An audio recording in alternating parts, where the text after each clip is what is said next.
Hi, so today I wanted to talk about some of the literary works we have read for this class. I want to start with The Best American Poetry, 2009, and one of the poems that stood out to me was Sweat by Christine Marshall. This poem uses a lot of symbolism, like for example, the poet explains about having a lot of weight on her shoulders, and she wants to find relief, which I can definitely relate to because going through college right now and trying to transition to a different state and a different college is very stressful to me. So sweat is used to symbolize cleanse because it releases the body of toxins, which the stress is like a toxin to your body. And how she has been holding on to the past for so long and wants to break free. All the stress is building up inside of her, and which is referring to the sweat that's built up inside everyone's bodies, and eventually lets free, referring to the release of sweat in our bodies. And freedom seems to be the main key here. It's definitely a release from the body. So freedom, its release, kind of deals with that. Next, I want to talk about the two novels that we had to read for class, which is True North by Jim Harrison and Winter's Bone by Danielle Woodrow. And after reading these novels, I felt they were very similar in ways. Like, they both share common themes such as violence and abuse of alcohol and drugs and people, pretty much. I want to start off with, another theme is independence is a key in both stories too. So, for instance, in Winter's Bone, Bree is always talking about taking abuse from her Uncle Teardrop because he is trying to keep her mouth shut about her father, and he's trying to keep her from looking for her father, Jessup.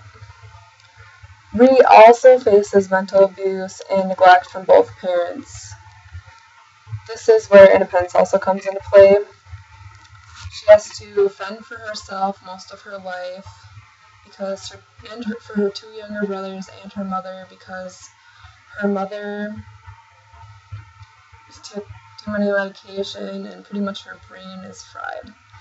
So she cooks, cleans, provides for the rest of the family, while her father, Jessup, is no help because he disappears to deal with drugs, which end up leading him to get killed and murdered because of dealing with drugs. He decided to snitch and ended up getting murdered for that. So, in True North, violence is shown through abuse of women and alcohol. And towards the end of the novel is pretty much where most of the violence takes place. And this is where Manasseh, I think that's how you pronounce it, took his machete and cut off David's father's and his own father's wrist because he was about to kill Jesse, which is Vera's father, and also his step grandpa in a way. Anyway, Vera is Manasseh's, or however you pronounce it, Manasseh's mother. So, and also David's half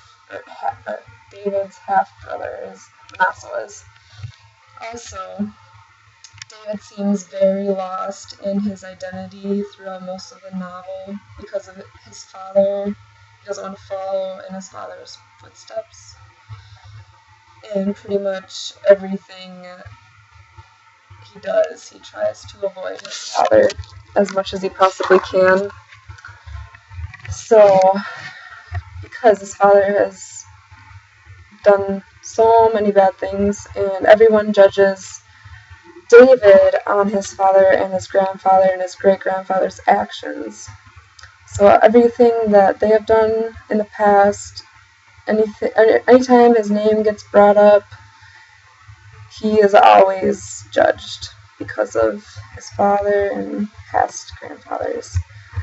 So those are some of the themes in each of those literary works that we have read throughout this course. And pretty much anyone can relate to these novels or literary works that we have read about. Like, I can relate to Sweat, and I can relate to a little bit of Winter's Bone and True North, since True North took place in the Upper Peninsula, which I went to school at Gogebic, so I understood all the places he was talking about in the novel.